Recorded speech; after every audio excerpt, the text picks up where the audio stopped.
This is a regularly scheduled meeting of the Marquette Township Board. Today is Tuesday, May 18th, 2021. It's just 6:32, and if you join us for the pledge, we'd appreciate it.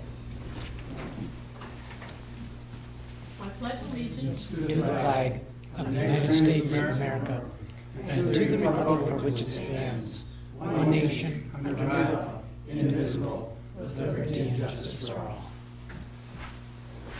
Thank you. Okay, Clerk Rattari, roll call, please. Trustee Everson is absent and excused this evening. Trustee LaRue? Here. Trustee Winslow? Present. Trustee Marks? Present. Treasurer Johnson? Here. Clerk Rattari is here, and Supervisor Durant. Here. Staff present is Manager Kangas, and our legal counsel, Roger Zappa, is here. Our committee member, our staff present also on Zoom is our Fire Chief, Dan Shanahan, and our Superintendent of Public Works, Lenny Bodinas, is here also. Committee member present on Zoom is Tom Bronkin from the Library Committee. Thank you. Excuse me. Do we have any emails for I did not. Zoom? Okay. And any public on? It doesn't look like it. Okay. So we can cross off 2 and 3. And tonight's consent agenda consists of, let me move my link over here. Approval of regular meeting minutes of May 4th, 2021. Bills payable in the amount of $295,876.76. We have a budget amendment, and we will do a roll call on that shortly. We have committee and other reports tonight, including the Sheriff's Department activity report and the Fire Department activity report from April. Correspondence not requiring board action. Charter's got lots of stuff going on. Raising rates, new tiers, moving. They have a new building going up, Spectrum in the township. New office, they moved from Negaunee Township. And the financial statement from April.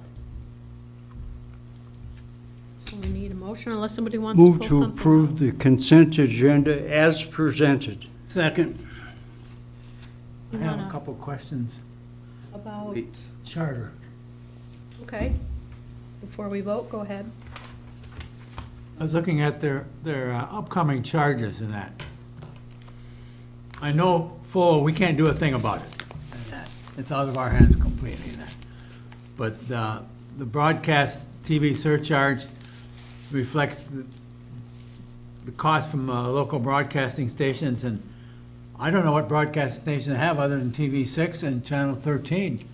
And that may be it, so I can't see how that's gonna be. And the other one is the receivers and digital adapter. We're already paying $7 or $8 a month for every one of them, and it's ridiculous because it doesn't cost them that much. I've had mine for 5 or 6 years now, so they've already got their money back many times over and that, so it's ridiculous in that. What we can do about it is really nothing other than send a letter to them asking them the justification for it and that. And I intend to call this individual tomorrow. I got that number here. I'll tell you right now, I'm not gonna get any information in that to us. But I just think it's ridiculous in that. So that's my 2 cents. Okay. Well, the woman that signed these will be at the ribbon cutting that we've been invited to for Thursday, so I believe she's a new manager. You may get a response if you write a letter. Okay. You never know. Anything else that anybody might have? The budget amendment, Lynn, I'll present the budget amendment 2021-03. And authorization is requested to increase the general service administration, computer services in the general fund, actual cost, and operating and maintaining the IT system. Well, this is really the community room update, so it should have really said that, but, so that's what that expense is for, as well as unexpected work will necessitate a budget increase, is where that $20,000 comes in. Also requested is to increase revenue and expenditures in the fire fund for the federal grant to be used for purchased firefighting supplies. In addition, the water fund will need an increase in water customer meters as repairs and planned repairs require a ready inventory of parts. And just so the public knows, on that General Services Administration, 20,000, that is for the community room. As Randy said, we had, I don't know, 12, 14,000 already budgeted a couple years ago, and it was approved, and we didn't end up doing the work, so it went into the general fund, and now it's coming back out. Some of that is a little more detailed work that we're having done, but some of it is a cost increase too. So, just so the public's kind of clear that we did already have this budgeted, the amounts increased a little bit, so it's kind of come back in and out, but we will have that work done this year, maybe even in the next month, who knows? So just to support what Lynn is saying, this was a capital budget expenditure 2 years ago. concept 2 years ago, and then we sort of got waylaid with what went on. I would like the public to know that we are upgrading that room so that it can be used by more people for more things, so. yeah. Technology-wise, yeah. Technology-wise, and, yeah, it should be, it's a nice addition. So if you're looking for a meeting room, think of us. We have a room to rent with technology. Pull-down screens and some push buttons, bigger Yep. screens, bigger TVs, better sound system. So it can accommodate those kinds of groups a lot better. Because it's a big room, it's hard to hear, so we did improve the audio too. Thanks for that, Linda. John? Just a quick update on that project. They were here today running the wiring for the new speakers. So they're already working on it. Great. What's the capacity of the room? I don't have the number off the top of my head, but I feel like when I was talking to Chief Shanahan a few weeks ago to determine what 50% of capacity would be based on the rules, DHHS rules at the time, it was somewhere around 80, so I'm thinking the total is about 160. That's without tables. So if you add tables, that number goes down. Somewhere in that He vicinity. happens to know he could speak up if he wants to, if he's listening. If not, that's okay. Any other questions before we vote? Okay, go ahead, Randy. It'll be a roll call vote. Yep. Trustee Marks, Yes. trustee LaRue, Yes.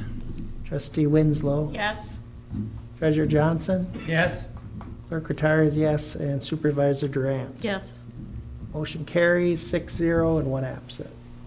Okay, thanks for that. And unless we have any changes to the current agenda, I need a motion to approve. So moved. I'll move to approve the agenda. I'll support. Okay?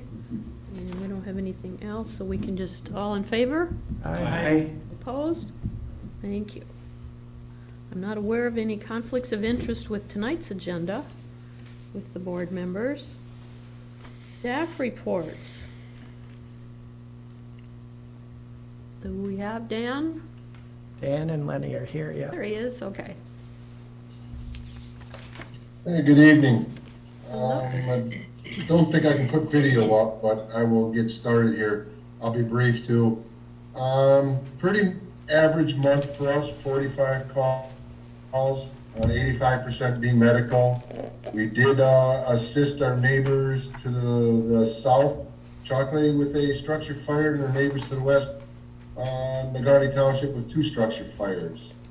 And our neighbors to the very near to the east assisted us on 4 ALS mutual aid calls.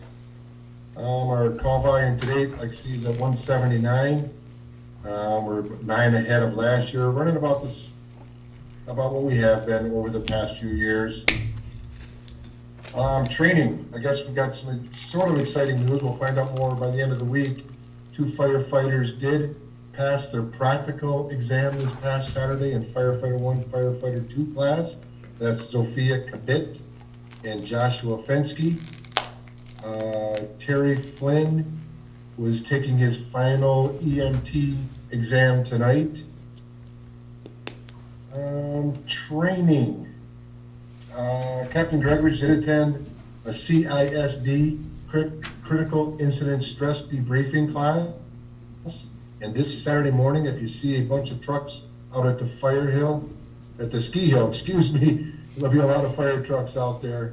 We'll be doing some training and some pre-planning out there with Chocolate Township and Marquette City Fire. That's really about it, unless you have any questions. I'm hoping we get some rain sometime tomorrow morning. Any Do we have any questions questions? for the fire chief? No, I guess you're just doing too great of a job. That's it. I think you're off the hook, Dan. Okay, thank you. Yep, thank you. Okay, Public Works. Lenny, Hello, everyone. Let's start with solid waste here. I guess I'm sure everybody's seen the big, beautiful recycle carts got delivered here a few weeks ago, and we've got some collection underneath our belt here with North Country. The collection has been progressing. We've got a few growing pains that we have to go through, but all in all, it's been going pretty good. Those issues will get resolved as time goes on, when people can get an idea of what they can and cannot recycle. So we've had North Country said that they had a few that they would have. We've kind of discussed a term here a little bit today, wish cycling, where people think something is recyclable and it's really not. And but that kind of was anticipated, and we hope to get those issues resolved in the future as more recycling goes forward. Wastewater, we had just routine grinder pump failures, replacements. As always, we continue to repair what grinder pumps we can in-house. The construction season's kind of started off with a bang here, so our mistake volume has really been picking up, and we've been busy, especially on the highway, locating water and sewer lines out there for the big project that's going on. So you'll see our guys out there in full safety gear and going to town, finding water and sewer lines. We actually had tunnel vision came up here a couple weeks ago. We had a portion of our interceptor underneath Washington Street jetted and cleaned. Was a lot of grease. There was a lot of grease there, and we were able to get some of that cleaned out. We also did some grease removal on our Bancroft lift station. That kind of goes into Manager Kangas, I saw, had sent everyone an email about a SSO that actually happened on our sewer interceptor. The city was actually able to resolve that problem fairly quickly. They knew about it.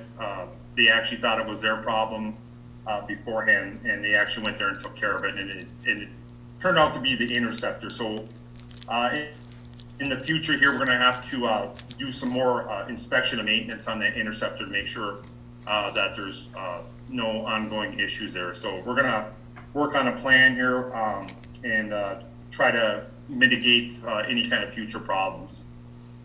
Water, we were awarded a portion of our affordability and planning grant from Eagle. That was in the amount of $39,500. It was less than the initial requested amount for grant, but we are very happy and grateful that we did get the portion that we did. The portion that we were awarded will go to Stantec, and they're going to help us develop a 5-year financial plan for the water fund. And they're going to be looking at all different aspects and try to get an idea of where we need to be, what we need to do as far as the water fund goes.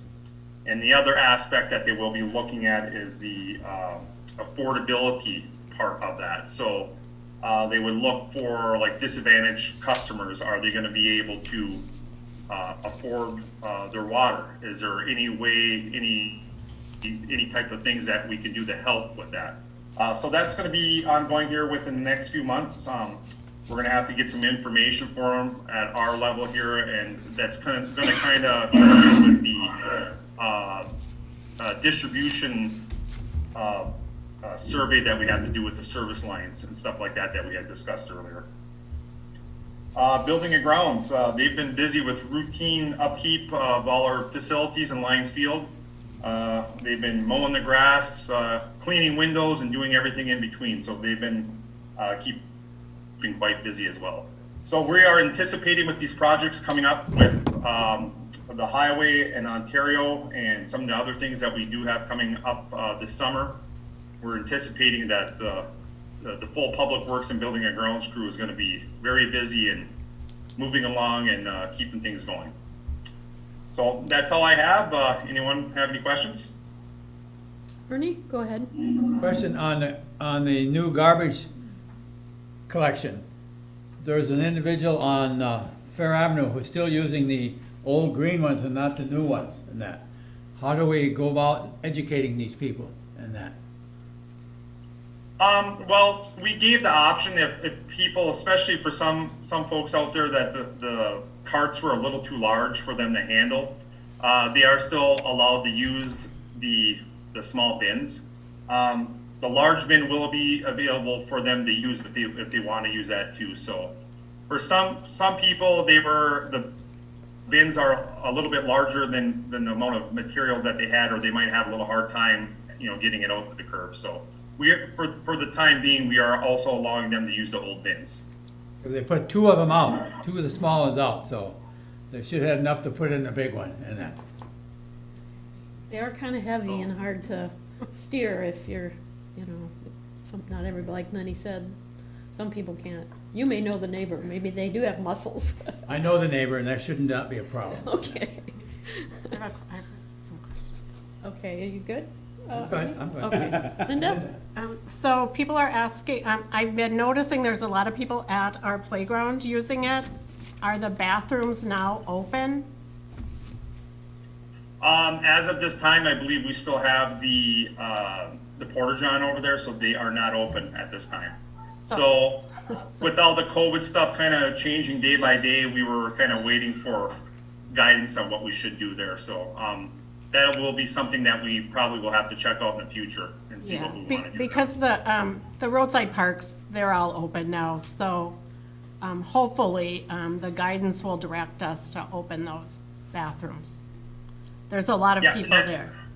And that's definitely something that we can investigate here within the next couple days or next day or so and see what we can do with that. oh, good, thank you. And then my other question is, do you think people put grease down drains because they don't know what grease is?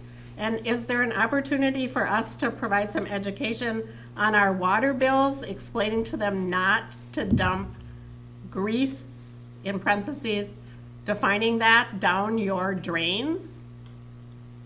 Yeah, absolutely. That's something we do try to do education with that, and but I mean, more education is always good because sometimes I don't know what they say. The average what somebody gets in their hand, and when it hits the garbage, sometimes it's pretty fast. We give them a piece of information, but yes, we could definitely try to do as much information as we can do. We'll try doing some more Facebook posts and things on the back of the bills and the calendars. That's something that we can do. Sometimes it's just kind of what happens, no matter how hard people try to, wash grease, let's say off their dishes, stuff still gets down there, and then the amount of, when you put everything together, it just happens. So, but any kind of mitigating type of things we can do, every little thing helps. Absolutely, and Lynn and I will tell you, and Pete, that when we listen to some of the presentations from the state meeting, that Facebook is one of those things that seems to get to that group that doesn't buy the mining journal or read their water bills or not even get their water bills. So yeah, anything we can use to define grease would be good. It'd be good for their household too. We definitely don't like messing with that stuff if we don't have to. I mean, it's just like, oh no, not again. Thanks, Lenny. Yep, no problem, thank you. Okay, John, did you have something to add to that, maybe? I guess regarding grease in particular, one of the things that we probably need to keep in mind is a lot of the grease problems don't necessarily come from the residential part of our sewage district. That being said, certain diets do lead towards more greasy type disposals, and a lot of people just don't think about it when they put it down the drain. So you're right. I'll work with Lenny to come up with some additional guidance or reminders for the customers out there. I did have my hand up earlier on the subject about the bathrooms at Lions Field, you and I talked about it last week, and Lenny was on vacation. The reason we haven't done anything about it is because I forgot to get with him about it this week when he came back. So he and I will get together on it tomorrow, look at what the guidance says, and I'm pretty sure we should be able to open those and, eliminate the expense of the porta pot as well. So a couple of benefits. And it's all good, we're human, that's what I'll say. Well, thank you, but I just wanted everyone to know that I intended to talk to Lenny, and I just haven't gotten to it yet, so we'll get on it first thing tomorrow. We had some big things to catch up on. Yeah, right, yeah, we can only do it so fast, so Only Tuesday. don't beat yourself up. Someone else will do that. I just want everyone to know that I will accept responsibility when it's due, so. Comes to porta potties, oh. That's why we make notes here. So how do we put some hand sanitizer in there? It's gonna be their responsibility, right? Anybody who uses it? So we don't have to worry about running in, Public Works or Parks and Rec doesn't have to run in there every 5 minutes and sanitize, right? We do not intend to babysit the facility. We'll clean it at the beginning of every day, Okay, and we'll provide the necessary materials we need for proper hygiene. There are hand washing facilities in the bathrooms, so that actually is the preference over hand sanitizer. Hopefully people will use that. just so everybody knows it's their responsibility. Yes, Pete, you had your hand up. I read somewhere that what they do is they clean them in the morning, noon, and then when they close. I can't tell you exactly where I read that, but what else was it? The bathrooms, are you talking about just the warming shed or also over by the tennis court?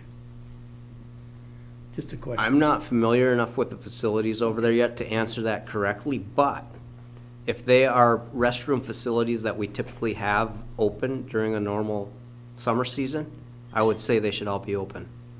Good, so do I.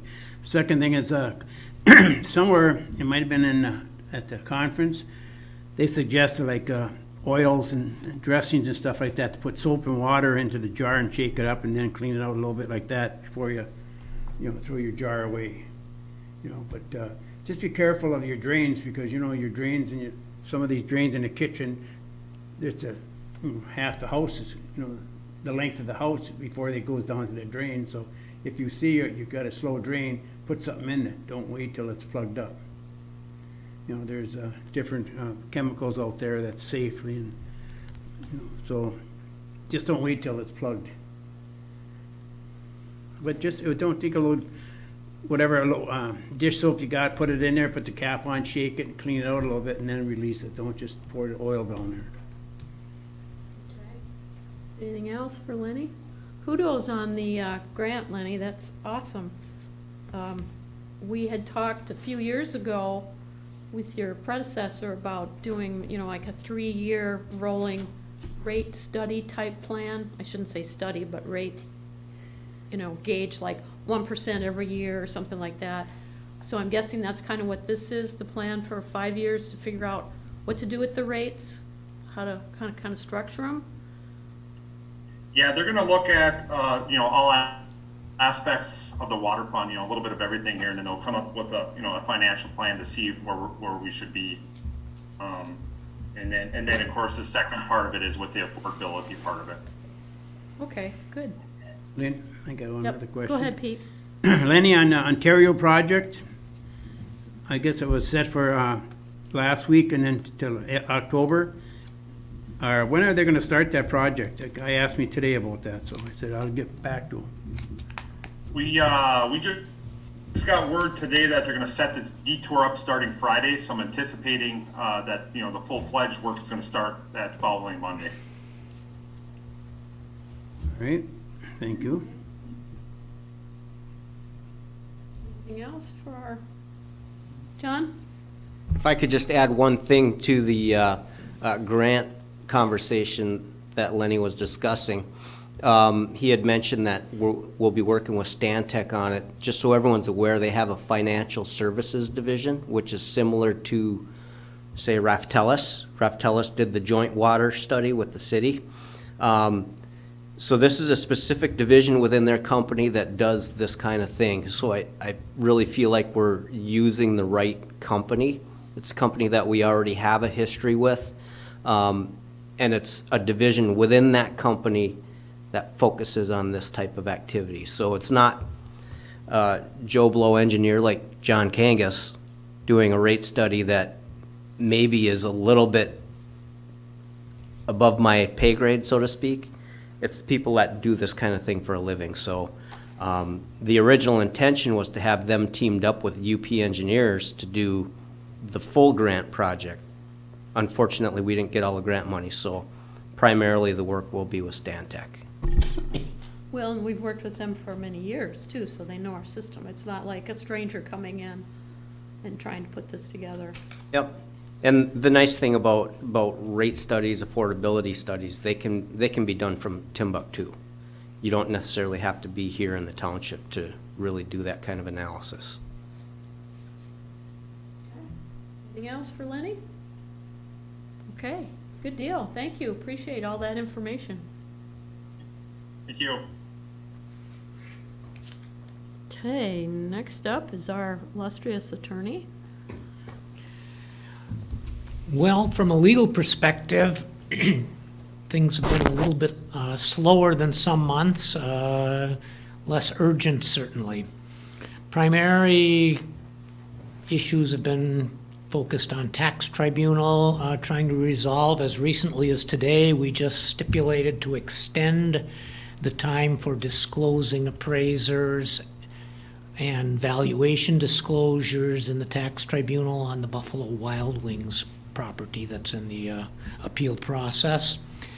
There has been, of course, a continued monitoring of COVID issues in terms of return to work and just how the changes might potentially impact township operations. We've had some peripheral involvement in the Westwood Mall development issues that have been ongoing. There's currently couple of applications pending in order to move a couple of those developments forward.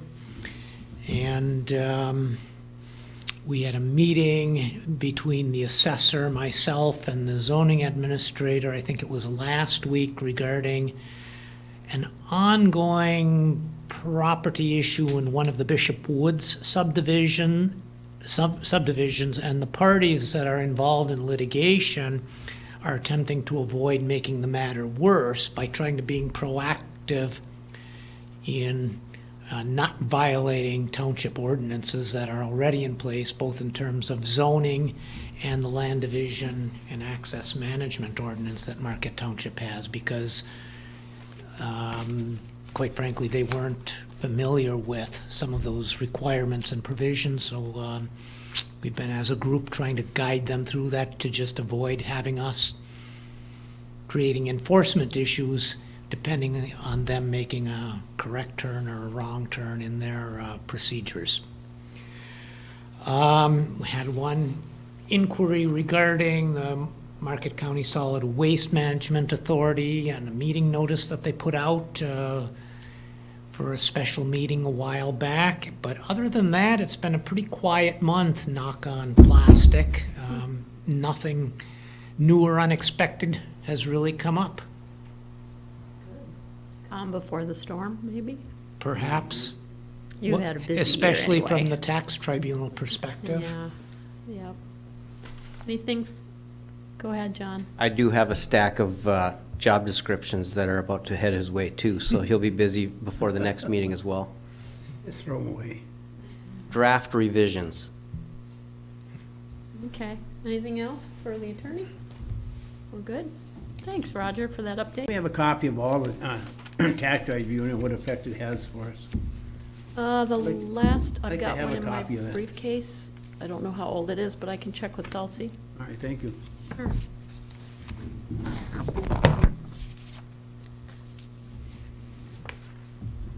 Okay. Assessing. You did get an email today, though, from the assessor. I was just gonna open it up in case some of you are not may not have checked your email today. She sent two, actually. There was one talking about proposed legislation on the veteran exemption, and they got that update from their governing body, their Michigan Assessors Association or something like that. Not governing body, but their committee. And then there's one about the tribunal, a little bit about true cash value on some low-income family homes, and then the Zillow bill. I had never heard of that. Talked about upgrades in technology for customers that can't pay some of them with GIS data. And so that was from a legislative side, and then they're gonna be out in the field working, the two assessors, starting June 2nd. The assessing department will be out in the field Mondays, Wednesdays, and Fridays from 9 to 4. So if anybody needs to have any questions answered, or if they're coming into the office to talk to the assessors, if you can try to work around that schedule. They'll be here from 7 to 9 and then 4 to 5, those 3 days. But, so if you're coming in, you might want to just give us a call and make sure if you need to see somebody, that they're here for you. If it's something like, I always want to say rack cards. The assessing card, if you need a copy of that or something, we can get that for you without them being here. So I think those were the only two things. Did I miss anything, John, from the assessing today, as far as an update? No, I think that's about it. And, you know, they probably shouldn't be on this agenda because they were supposed to be reporting quarterly. And I don't think we're to their second quarterly report yet. But, yeah, there's been some activity going on there. And I guess the only other thing is the public needs to know that our assessors aren't just going out in the field to go hide somewhere. They're doing statutory duties. So it's required by the rules that they have to follow. So, Yeah. and they have to do 20% a year. Have to look at all the properties, 20% of them, like you say, for 5 years. Well, and we've got assessing on here, but we didn't have the library update either, so I'm just gonna move that up ahead a little bit when we get to the committee updates. But at least we've got a little bit of an update on assessing. Community linkage, I have a few things to share with you. Just so the public knows, we did not have audio at our last board meeting 2 weeks ago. So if you're looking for the meeting on YouTube or on the website, there's no audio. Did you even put up, you wouldn't have put up the visual, that would be silly. Okay, so just so you know, you're not crazy, you're not losing your mind that you can't find it, it's not there. So, but we apologize for that. We did have a joint meeting with the Marquette Township Business Association today. We do it, we used to do it quarterly, we kind of got away from that, and now we're kind of doing it twice a year, kind of in the spring and in the fall. And it's mostly just information passed through. It was a work session for about an hour, hour and a half, and mostly from their side, from business standpoint, getting information from the township. We didn't really have too many questions for them today. No. They did make some donations to organizations in the township, which was great. One to the school, and I think there was a second one. They gave some to two of the schools, one of the North Alternative and the North Star. North Star. North and Star, that, thank you. for, so they can use, the teachers can use it for whatever they want in their classrooms and that. Yeah, and that's from the Business Association.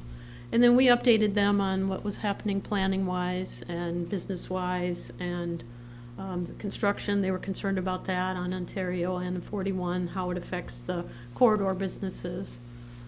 So it was a good little meeting, just getting to know everybody again.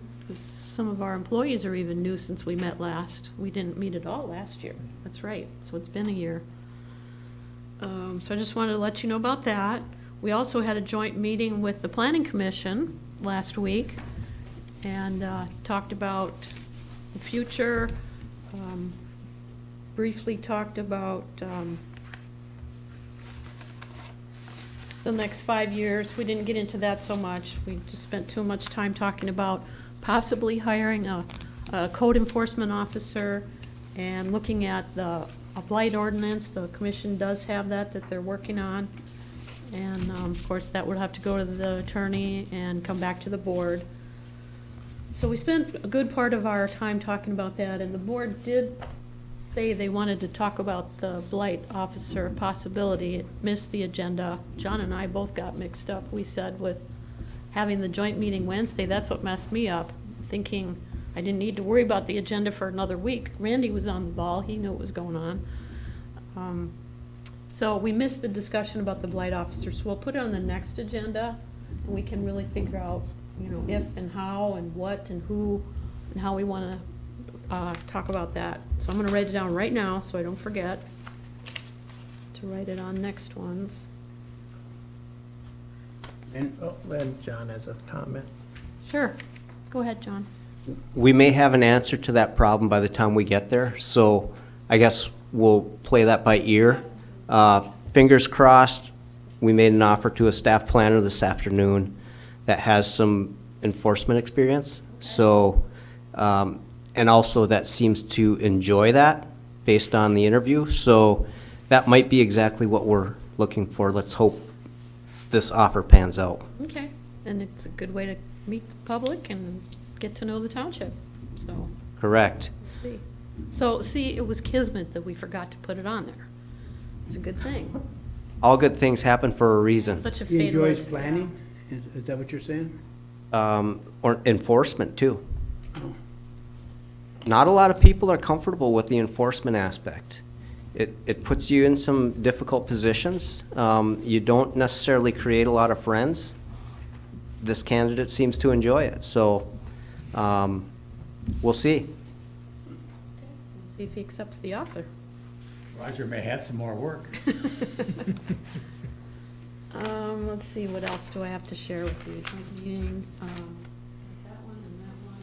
I did have a conversation this afternoon with Senator McBroom, and just for the board's purposes, if you remember, 2 years ago, we sent a letter to Senators Peters and Stabenow about the mining, Senate Bill 431 it was at the time, saying that we objected to the township losing local control of sand and gravel mining that was going on. And let's see, a week ago Friday, MTA sent us one of their weekly reports saying that the Senate bills, 3 new Senate bills were coming up that next Monday, which would have been last Monday. And so I called John, and I had written a follow-up email to that letter we sent out, and I was going to send it to McBroom and say, this is what we did 2 years ago. The township is against this. Here's a copy of the letter, and we just wanted you to have it for the hearing that was coming up. So that was Friday, we got it from MTA. Monday, I sent it out to Senator McBroom. Tuesday was the initial, I don't know what the terminology is, like releasing it to the committee. And then Thursday was the actual committee meeting in Lansing, which would have been last Thursday. So I heard from a couple other officials and staff in the county that Senator McBroom got kind of carried away and got angry, and the woman, and I told the senator I was going to talk about this tonight, so he's aware. He got a little angry with Judy Allen, who's the governmental liaison at Michigan Townships Association. So, after that, he did apologize to her because the 2 gentlemen I spoke with said that they thought he had kind of gotten carried away. And he said he did. He said what he's finding is, because I said, why would you not support us keeping our local control. And he said, Lynn, that's not it at all. What he's finding, especially downstate, is some of the townships that have mining control don't want it. And they're trying to get rid of it, and so they're talking to their senators and representatives and whoever they can to tell them, you've got to take this local control away. So I said, do you happen to know, like, who the majority is? Or do the majority of the 1,240 townships want this help or not? And he said, no, he has no idea, because they've just kind of gotten into this.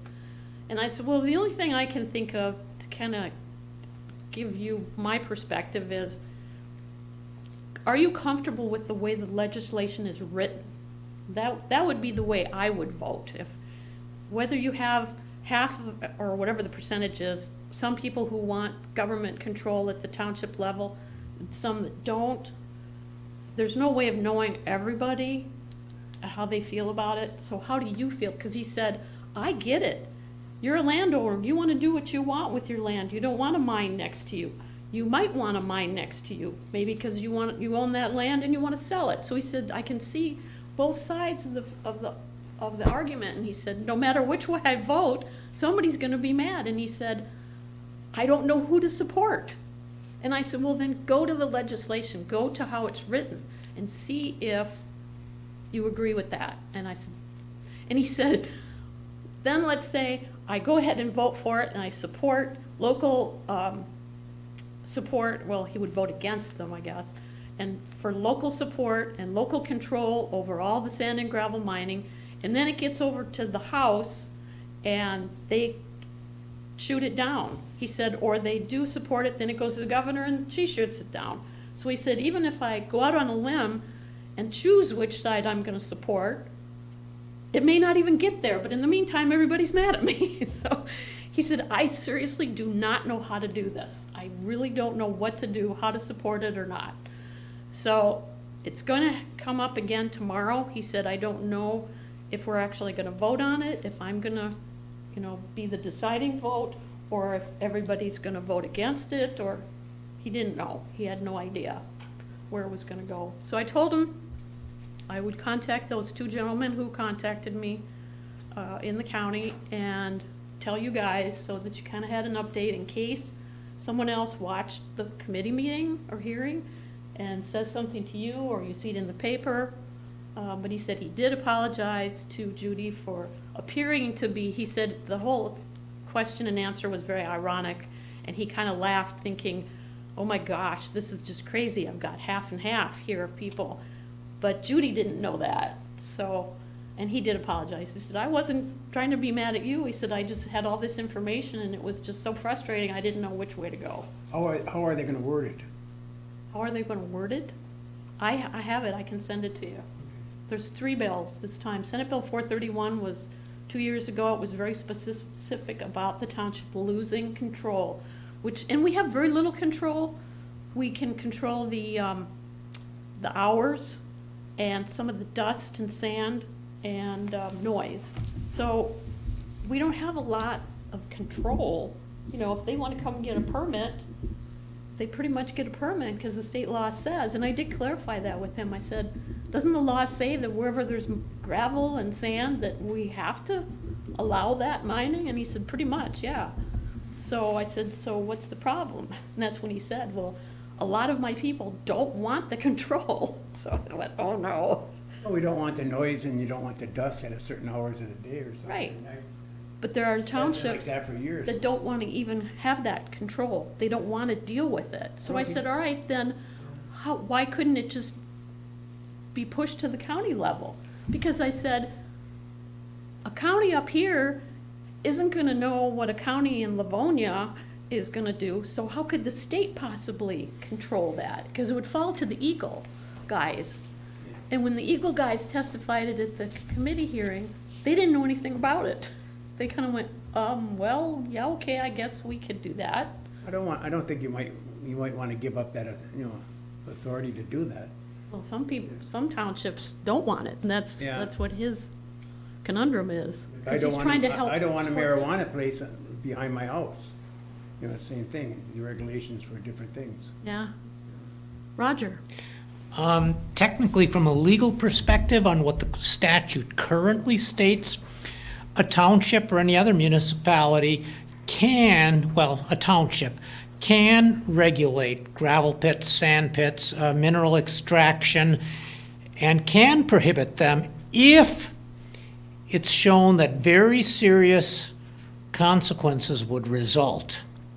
And proving very serious consequences requires a pretty in-depth analysis and study. And if no very serious consequences would result, and that language comes from a case by the name of Silva versus Ada Township back in 1981 or 82.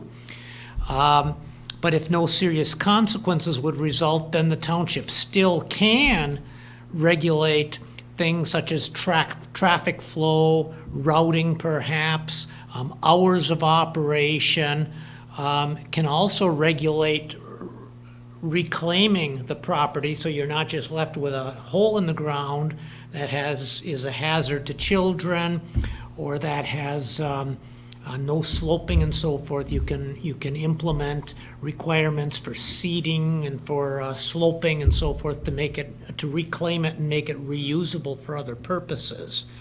And under some of the legislation that has been proposed, all of that would be taken away from the township and would vest in somebody in Timbuktu or Lansing. Is what they're saying. So it really is a very serious consequence to have that power taken away from a township, because it really is the township prerogative to know its own properties and its traffic patterns and its residential patterns versus its commercial and industrial patterns, to be able to implement contingencies or conditions, such as with a conditional use permit or a special use permit that the Planning Commission frequently does in other contexts.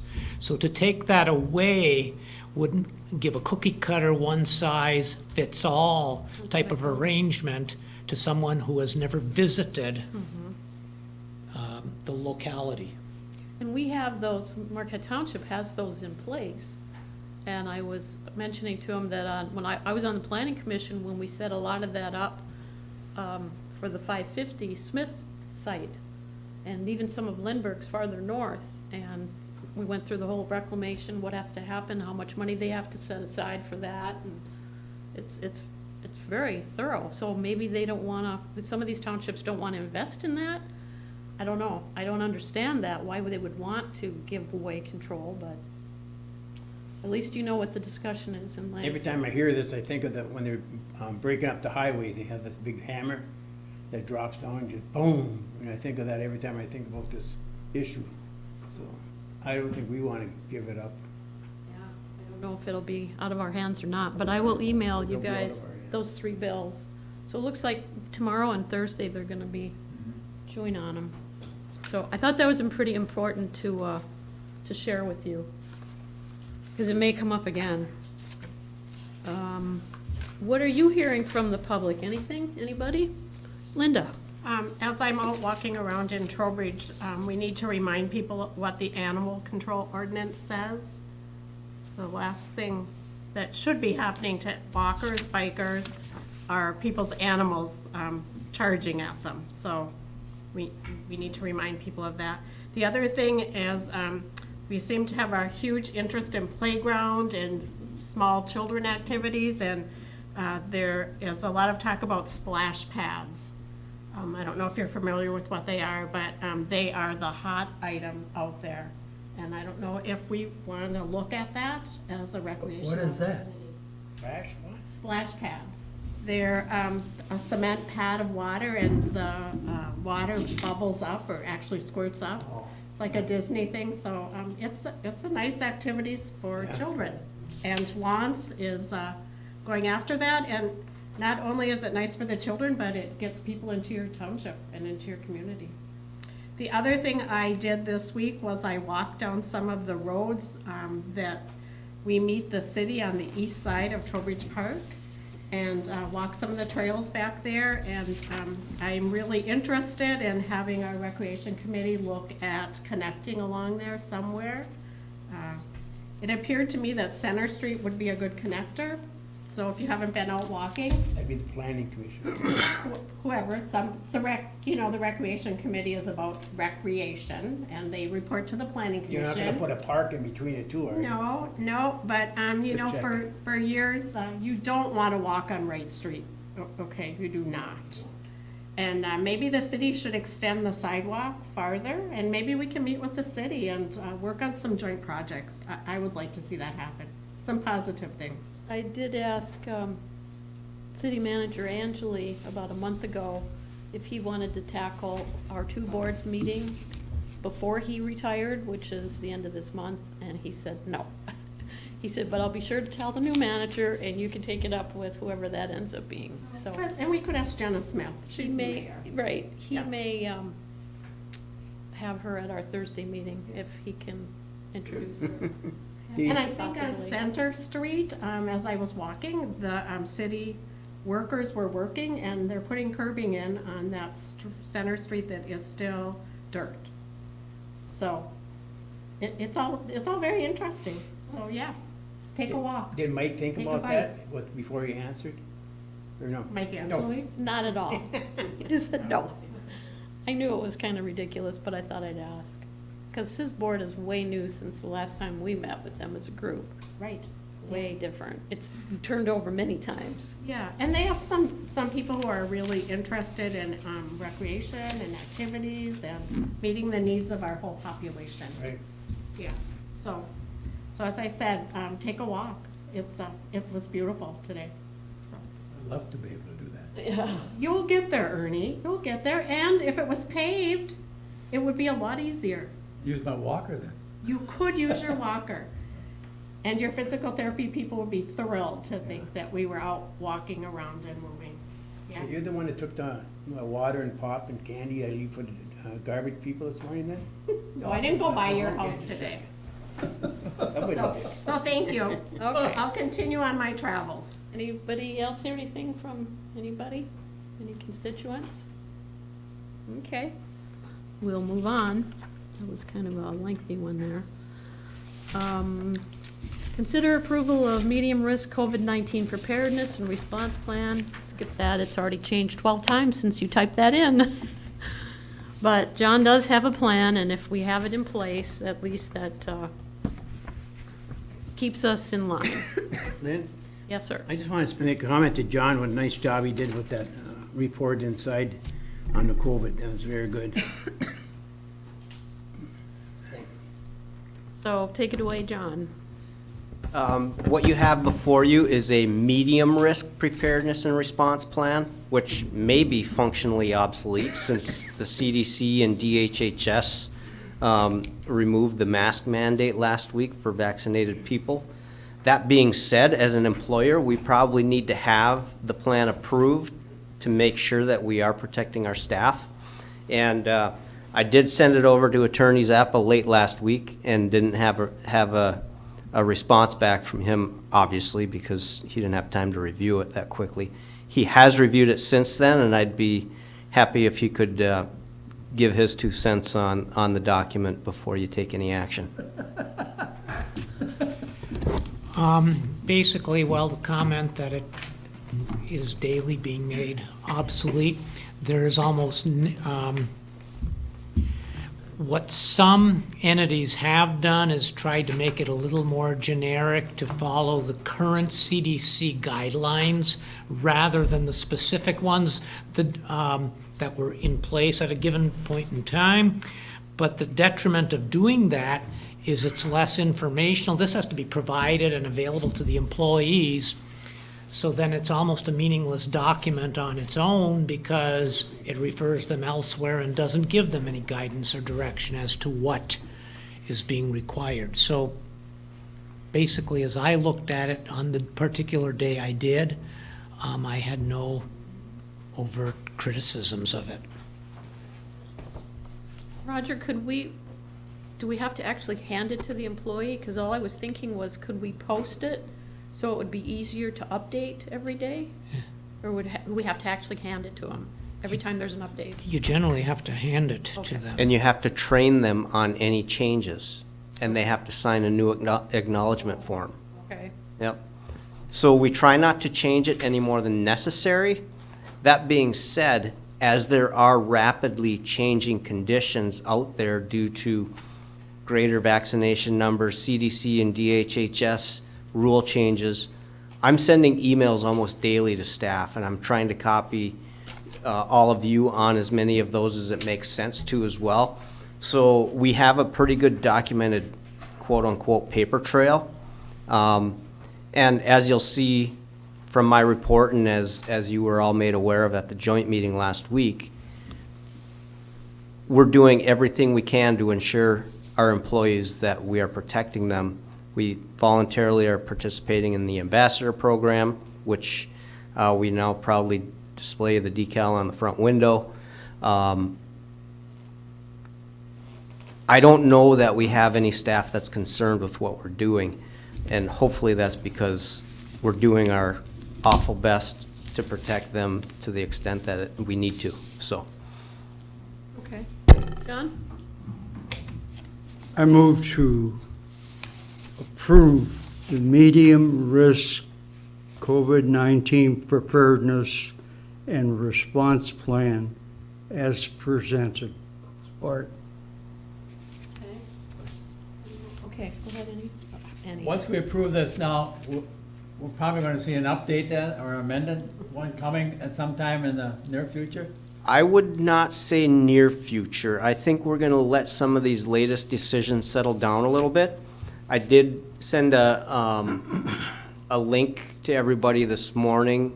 It was a Detroit News article where I think it was the director of MIOSHA had suggested that if we follow the good faith effort requirements of DHHS as an employer, then we can follow the DHHS mask rules. So what does that mean? If we're vaccinated, we don't have to wear a mask. We have advertised that on our public entrance on the front door. If you are entering and you're unvaccinated, you must wear a mask. If you're vaccinated, you don't need to wear a mask. So that's what really makes this preparedness and response plan obsolete, in that MIOSHA is now publicly saying the good faith effort of the DHHS rules is adequate. That means at 75% vaccinated within our building, we're far ahead of the state average. In fact, we're probably at the top step of their plan, the MyVac to Normal plan. I think we're pretty safe there, and I think staff is also pretty comfortable with that as well. So we are trying to function as normal as possible while still protecting our staff. And keep in mind, anyone coming in the building to conduct business isn't getting into our staff's workspace. And the only way that the virus can be transmitted from the public side to the private side is through a window that's probably the square foot of opening maybe. There's a sneeze guard, there's glass. We have a locked door that can only be opened with an employee or board member's pass, or somebody has to let them in from the inside. We're pretty well protected now here, and all of our staff has plenty of space where they're not interacting with each other. Social distancing is very easy to maintain. We have hand sanitizer and disinfecting wipes pretty much everywhere in the building, so there's not much room for concern. Okay. Any other questions? Okay, we have a motion and support. All in favor? Aye. Opposed? Thank you. All right. Board committee updates. Lynn, if I may add one last update to that. Sure. We did softly open Township Hall to the public on Monday. We did not advertise it. And the reason we didn't advertise it is we technically need this medium risk plan in place before allowing the public in the building. That being said, we did softly open because it's what we promised the public we would do. On Monday, I think Andra said we had about a half a dozen customers. I didn't see her at all this afternoon because I was running from meeting to meeting, so I'm not sure how today went. But now that this plan is in place, and we've already had everything set up for it, we will officially announce tomorrow morning that we are open to the public. We'll put it on Facebook, we'll get it on the website, and hopefully anyone watching tonight or the recording will know that they can come back in to conduct their business, and hopefully we'll be able to serve them better than we had over the past year. You might put that on the back of the utility bills too then, if we Sure. can share it with Lenny. Yep. John, or Pete, sorry. Yeah, in our report, but the public won't see that, but in the OSHA report, our overall score is 97.78. That's pretty good. Thanks to So I just John want and the his public to staff. know that, so how high that is. Just so everyone knows, it would have been a perfect score if my memory was better. I must be getting old. I answered one question wrong that was correctly stated in our plan. The reason I answered it wrong is we hadn't had to use that part of the plan yet, so I wasn't prepared for that answer. So you would have had 100? Correct. And they walked through the building and asked questions and pointed out, and, you know, John walked with them, and, I mean, that's pretty awesome. And this is a voluntary program that we're participating in too. It's not something like a spot inspection or something. He called them up and said, we'd like you to come and check us out and make sure we're doing right by the public and the employees. I'd Kudos. much rather be proactive on that. Exactly. Well, everything if possible. John's having trouble with stop the recording for a minute, John, and I'll get that Okay, that was just a little hiccup on our IT side. Okay, next up is committee updates, and I'm gonna add the library to the beginning before we even talk planning or anything, because Tom's been waiting. Appreciate that. And I will, I'll just add this to my agenda. Are you there, Tom? Can you hear me?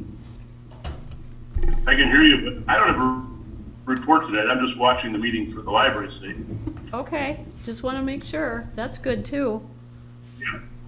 I'll report at the next meeting. Okay. Well, this is our second meeting, so that's what I was thinking you were waiting, but yeah, feel free to join anytime. All right, Linda, let's talk planning then. The planning commission met, as Lynn said, with the board for a work session. And I think she shared the things that we're working on, which is the blight ordinance, which we will integrate the property maintenance code in with the blight ordinance. And it's exciting to hear that someone's interested in being the code enforcement officer, because I think with no teeth in the blight ordinance, we will have what we have today. And so hopefully we will go on a positive note and assist the people with the blight in finding a solution to their problem. Okay, and your next meeting, I think you're gonna try to do the tour?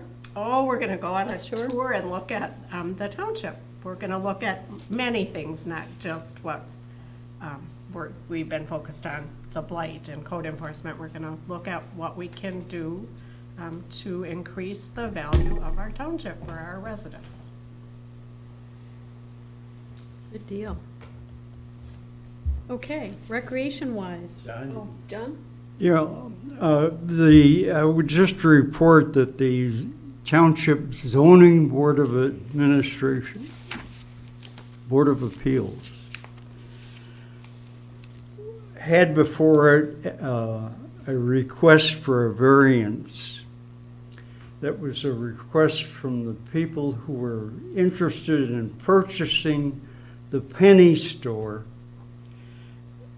And the purchase agreement was very complex, and it involved the township to a large extent.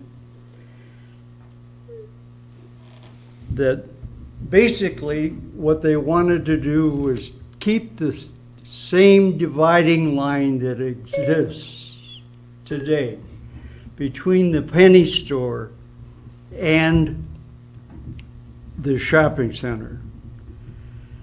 It was a very detailed and confusing thing for the board to consider, but the zoning board of appeals got through it in a long meeting, and the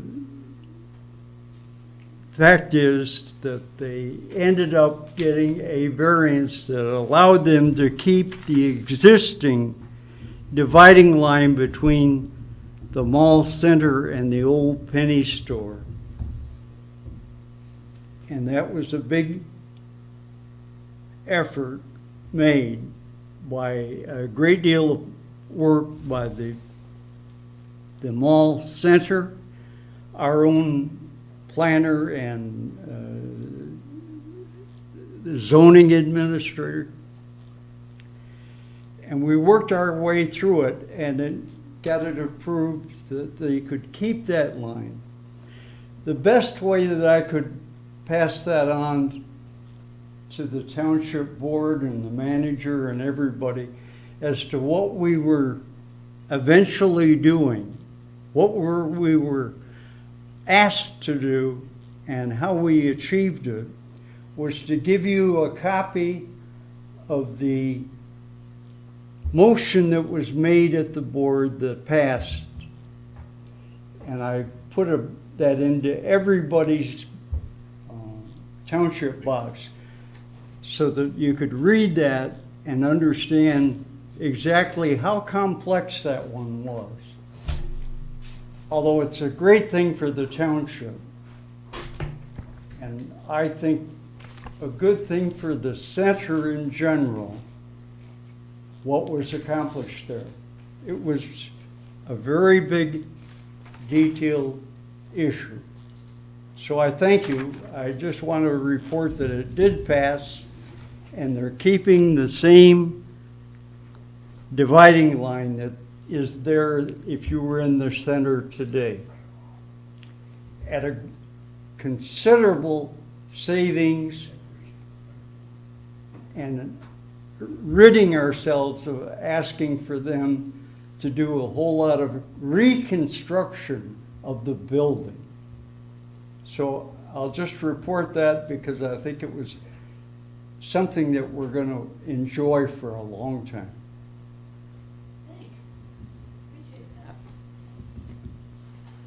Recreation? Roger? I'll can't just see take with this. 30 seconds on That's okay. that to supplement what Trustee Marks reported is 100% accurate, but to really simplify it even further, there's a setback requirement, and they are looking to actually segment off the former Penny's structure, and if they do that along that wall, you couldn't meet the setback requirement of 5 feet or 15 feet or whatever the distance is, because it's a common wall. Either the existing mall structure is going to violate or the penny store is going to violate. So the ZBA exercised the wisdom of Solomon, really, and left the line exactly where it is. But the simplest explanation is they just waived that couple of feet variant or setback that would normally have been required from the edge of the property. So the wall, which is going to remain the wall, it's a solid wall, will be the boundary instead of having to be set off so many feet. So in their case, just so the public knows then, that will be owned separately from the mall. That is correct. And while there were always separate leases for all of the stores, the mall itself consists of, it's an assessor's plat. So the Yonkers store, which will soon be something else, is its own lot 12, for example.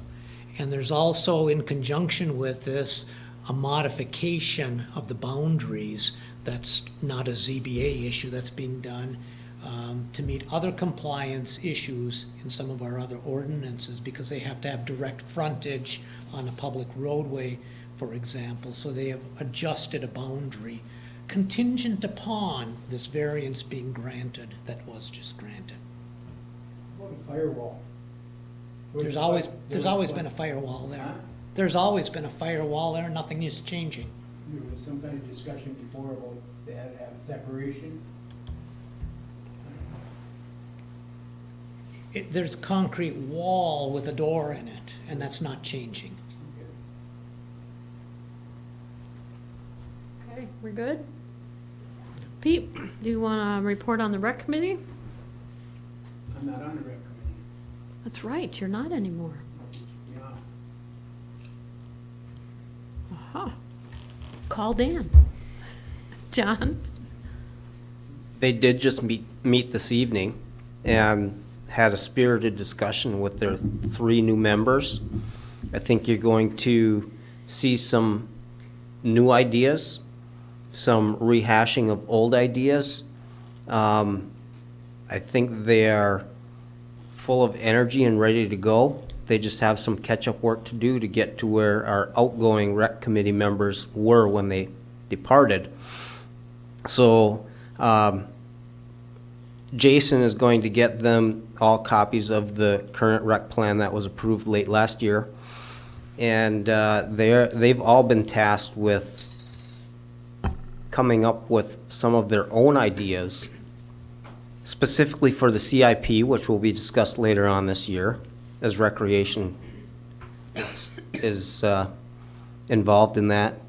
And I don't know, I think it's going to be pretty exciting to see some of the things that they come up with, irregardless of what they might actually cost.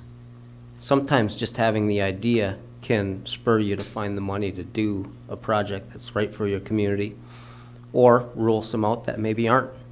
So, should be interesting. They aren't only talking about trails, just so everyone knows.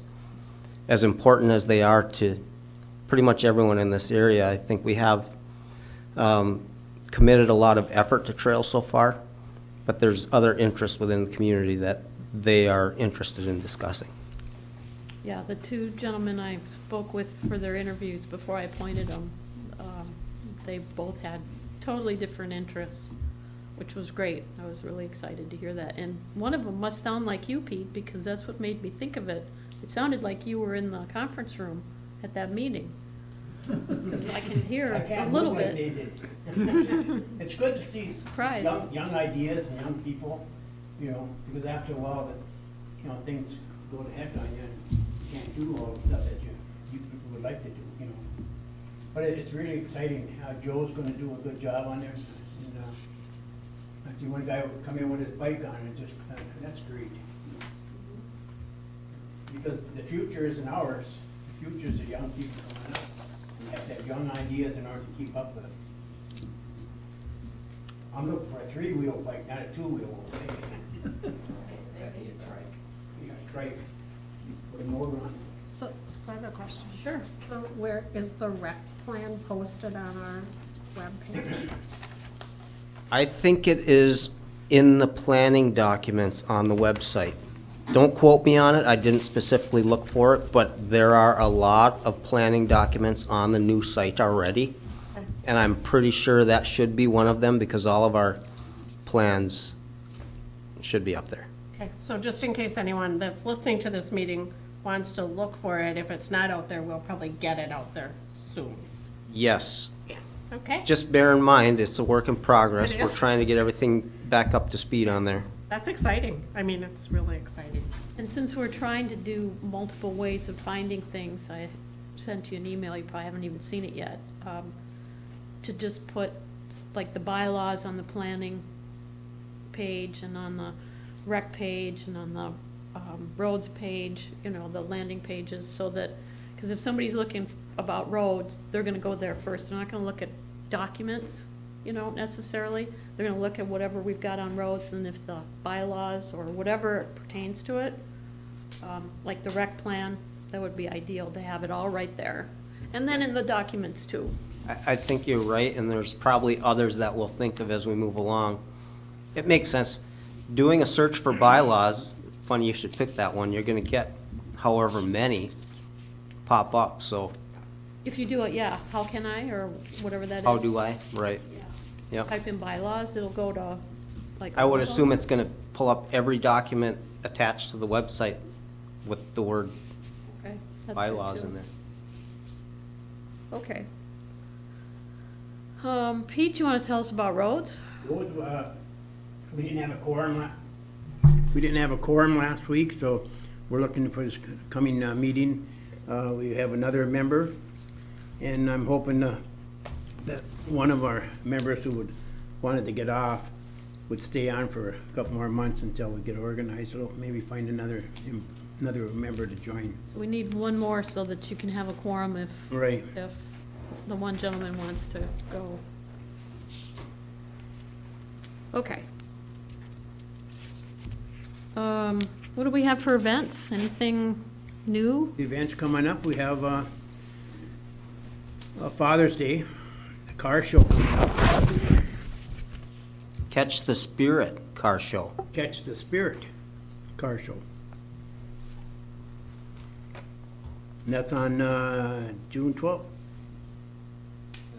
Somewhere on there. Father's Day weekend should be, It's Father's Day weekend anyways. because it's Saturday and Father's Day is Sunday, right? Yeah, Saturday. 16th would be Sunday, so, oh, that's May, sorry. Whoops. We have a car show on the 19th, Okay, yeah, June 19th. Car show will be right up here in front of the mall. so how would, so if somebody wants to enter, how do they go about doing that? Do they contact the township office? I think it's pretty much you show up with. Just do it? Register as you come in, that's what they. Okay, Right, and the registration, the entry fee is non-perishable food goods that will be donated to a charity that I'm not sure if it's been decided yet. pantry or something. Food bank of some sort, yep. So a few years ago, it was like 3 cans of something, right? So they can bring whatever they want. Whatever they want, yes. Okay, so basically just show up with your car and bring some kind of non-perishable contribution food item. And historically, the events committee has gathered enough donations that every entry has ended up walking away with some sort of door prize. So it's a pretty good return on your investment of 3 canned goods or however many you choose to bring. And what's the food situation? Can they buy lunch there, or does somehow, wasn't there Food food truck will be there. involved, or no? We'll have to get back to you on that. Okay. I don't remember that we actually nailed that detail down because there were still some health department uncertainties. Yeah, 'cause I remember a few years ago, I don't know if Super One was involved there, there was something with food. I know that's what some members of the events committee are hoping for. I just don't know that that's nailed down yet. In the past, we've had a food truck there, a couple of food trucks there, and we had Applebee's one year cooking in the back. And if you come in and register your car, you get a ticket for a free meal. So that's still gonna be done. Okay. I thought there was something like that, but I didn't want And the to. weather's gonna be great. That sounds great. So that's the next event. I'll put my top. And then what- the event after that will be August 7th at the Community Lions Recreation Area. That's our community day. We're planning right now is a baseball tournament, and then we're gonna have music all day until 10 o'clock at night. And so that's always a good time to meet your neighbors, enjoy each other, and so, And Super One is definitely signed up for that one. right, they'll be doing the cooking. And just so everyone knows, Super One donates all their time, and any revenue they generate from selling food at community days is donated back to the events committee, so we can keep these things moving. They're very good to work with. Mike is very excited about these things, and I know one time I talked to him, he said, "Count me in." So it's really nice to have someone community-minded like that. Support your local grocery store. Yep. And Mike is a manager over there, so. And from the committee standpoint, we almost always have a need for volunteers. Right now, most of our committees are full. A lot of them will turn over next year and come up for renewal if some of the volunteers want to stay involved. But as many times as we have multiple committees and different events, if you just want to help with the Christmas tree lighting once a year, that's fine. If you want to just work on the car show and help, with designing the flyers or whatever, that maybe that's your expertise. You don't have to commit to, like a 3-year volunteer thing if you want to just come and help once in a while. We have trail cleanup and stuff like that if you just want to do that.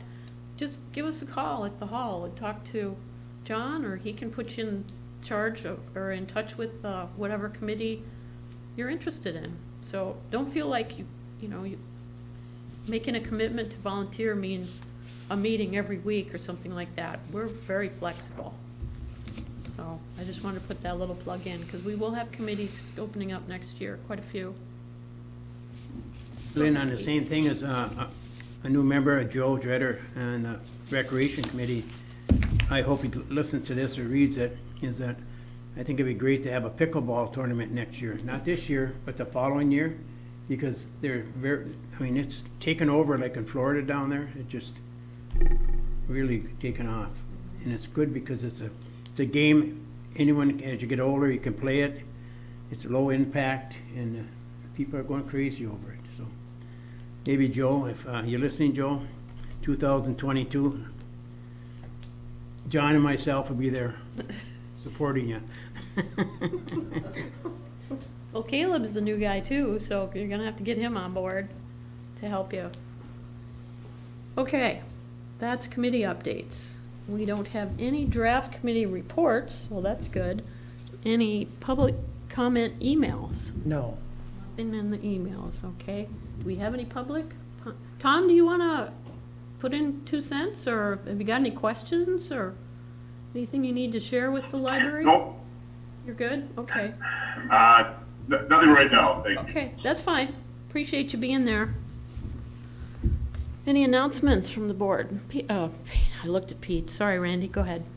Okay, since last meeting, we have to apologize that our first time that we didn't get a meeting posted, but we fixed it this time. But the last meeting, I did introduce the website, and I will do that again. So share my screen, and this is our new township website for the residents. And like I said, it's a work in progress, and but I think it's so much easier for us to update, and I think it's more user friendly for folks trying to find things, and it's more searchable. If you would like to, all the stuff is here: committees, minutes, and agendas, which will be civic clerk will be dealing with in June. So that'll look a little bit different than it does now, but it'll still have minutes, agendas, and packets there, and all the other things here that the residents can look at. Down below here, there's a nice little calendar in news and notices that we put our little stuff in that the board or the staff has any little tidbits they can put there. And we have a nice little meeting schedule under the calendar.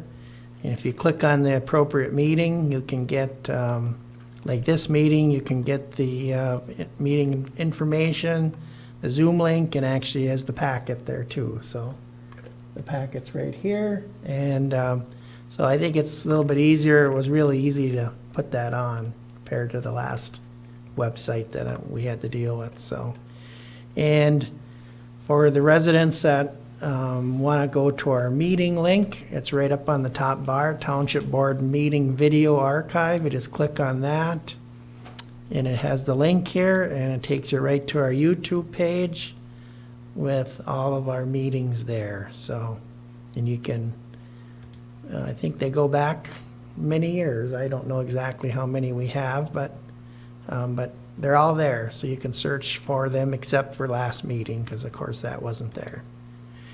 And look forward to everyone looking at our new site and maybe give us some feedback on how they think,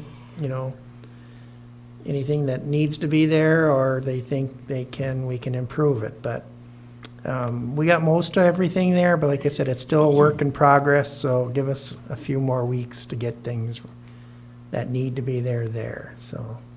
And if you click on the calendar dates, whatever that is will come up too. Gives the meetings, appropriate meetings on the different dates too, so. And then you can type in what you want to search for on the home page, or you can do the drop-down boxes, Yep. or you can use the tabs on the bottom. It's kind of multiple ways to find things. I think it was very well done, and we did have a committee. I'd like to thank the committee for helping us get to this point. So I think it's very well done, and looking forward to move forward with this, so. Thanks for that reminder. Forget what we missed on the last meeting. Any other announcements? Oh, and also too, Lynn, on election updates, there's been several proposals put forward. When I looked last night, nothing has kind of been done with those so far, but I'll keep the residents up to date on any election law updates that happen. There could be some significant ones if they do move forward, so I'm not going to state those right now because I don't know if they will, but if they do move forward, I will have the updates for the residents. Okay. We're down to manager's report. We may have covered everything in it already tonight, so if anyone has any questions, I'd be happy to answer them. Anything for the manager? Okay, you want to review the motions? Sorry. Yep, there was only 3 this evening, so they're pretty easy. First one was to approve the consent agenda as presented, and that was approved. The second one was to approve the regular agenda as presented, and that was approved. And the third motion was to approve the medium-risk COVID preparedness and response plan, and that was approved. And as of right now, we may talk about the blight code enforcement, or at least not just blight, but the code enforcement officer. We'll see if we have it on the next agenda or not. Board member comment? Anything to share? Yes, Ernie. A while back, I don't know how many more meetings in the past, Whetstone, they came to us and wanted to make sure they could retain that 4% or whatever it amounts to, and because they were going to do a lot of construction over there, and they were supposed to get back to us with kind of an update as to what's going on. We have not seen anything from them at all. So I'd just like to know what they're doing over there, because they did come to us wanting to retain that percentage again, and not, which we could have went up, but we retained the same percentage in that. That was one of the things they were doing, was doing an update over there. So kind of get an update as what they're doing, and like they said they would, and that. The other thing is, during our budget sessions, I'd like to have a little discussion as how we're going to work with wheelchairs going into our doors and that, how that's all going to work and that too. So using it at one time and not to past time, I can see that we have to do something with have people who have wheelchairs and canes and everything else coming in the door, how we can work it through. So that's a budget item and that. So we'll go through our budget session. That's it. Okay. Any other comments? Randy? If I remember right, I think they came to us in 2019, and I think their construction was going to be in 2020. And of course, I think 2020, everything got kind of kiboshed. But I think you're right. We probably should hear from someone over there what's going on, if they're going to maybe put off construction until next year even. Because this year, I think, is could be a lost cause for them because it's so late when restrictions are getting lifted. But yeah, maybe we should hear from them about maybe next year. Well, building Construction. materials are, Well, wood especially triple. is 3 times, yeah. But just an update, because that's what they said they'd do. Yeah, like I said, I'm thinking maybe they haven't been back because maybe nothing had been progressed since COVID hit. You want to give them a call, John, and see what you can find out? Thank you. Well, I was gonna share just like 2 or 3 things from the health department last Thursday, because if you remember, we meet with them, John and I, every Thursday. Actually, they didn't come to the 2 weeks ago meeting. This was last week, and 30% of all the people 20 and under have been vaccinated already. India, the country of India, is in bad shape. The USA is doing good, and Michigan is doing even better. Just for your information, on any given year, there are typically 14 deaths from the flu in the county. So 14 typically will die from just the regular flu every year. And of the 14, 10 of those are over 75 years old. So this year, or this would be the last year, 42 have died from COVID. So it's 3 times as many, but there are at least some who will pass just from the flu on its own, regardless of the COVID. There were 5 cases a day last week, 4,202 total in the county, and 58 deaths, so that would have been year-to-date. Pfizer is working on the 12-year-olds. I think that's about it. Everybody, it's just the state and the county are kind of holding their own, so the numbers aren't really very bad. They're not really different either. It's just kind of settling. And I probably ran into 3 or 4 people this week who were getting at least their first shots. So people are still doing it. Health department is still taking appointments, setting up different clinics. They're working with some of the local communities at churches and any kind of events that they can to, grab the groups that are coming. So, and like, John, what did you say? 75% of the office is taken care of. Is that all staff? Fire department? That would be township hall staff. Okay. So we're already ahead of. Fire department is almost 100%. There might be one exception there. And then public works, I would guess, is probably about 50%, something like that. Elaine, in our thing that John report, it tells you what to look forward, dizziness, vomiting and stuff like that. I was talking to someone from out of town today. They said her mother is vomiting and something like that. And I said, well, you better have her checked. Well, she just said, no, that's part of the thing. You should have them checked. Because there's a couple other things they said about what happens here, diarrhea and stuff like that. I said, that's all part of it, so have her checked. Especially if they're elderly. And that's why I told John tonight earlier what a good report that is, because I made a separate copy, and I'm gonna give it to each one of my kids and that, so when they're dealing with people and stuff like that, So did we offer employees, what kind of incentives to get COVID vaccination did we offer our employees? I'm not authorized to offer them any incentives. So we didn't provide paid sick time for them to get an immunization? No. Would that incentivize people? Maybe. I think it's every individual's decision to make, and I think they all have different reasons for not being vaccinated. Some of them probably still will. I know of at least one staff member that recently got their first shot. So it's possible we'll still get more. 50% is not great. That's what I'm I'll just say. throwing a dart there. I'm guessing. Yeah, it's not great. Publicly, I guess this is probably an attorney question, we cannot require immunizations because we're a public entity, is that correct? Whether you can and whether you should are two very Oh, different okay, but- questions to Yeah. some degree.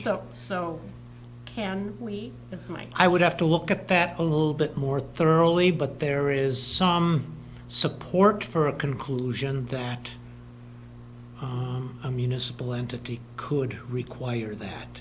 But again, there are some very serious countervailing arguments as to why perhaps that's not in its best interest. So I do know from past experience that requirements are made, and people who do not choose to follow that then have to do something else, such as wear a mask.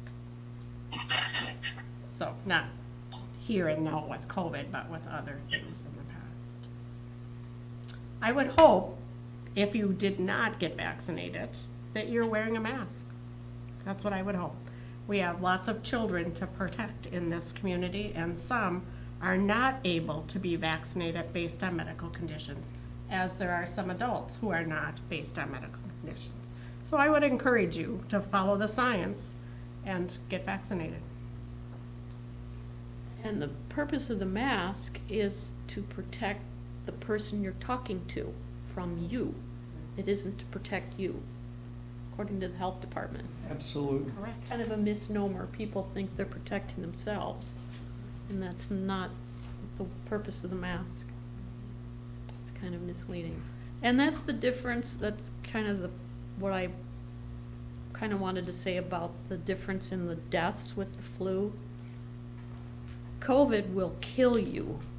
Getting the normal flu will not kill you typically, unless you have extenuating. But you can be 10, you can be 100, and COVID is more of a lethal. Not always, because everybody's different, but that's the chance you take. Randy? And with that, I'd move to adjourn. And I'll second that. All right. Remember, our next meeting is June 1st. All in favor? Aye. Opposed? We are adjourned, 8:10.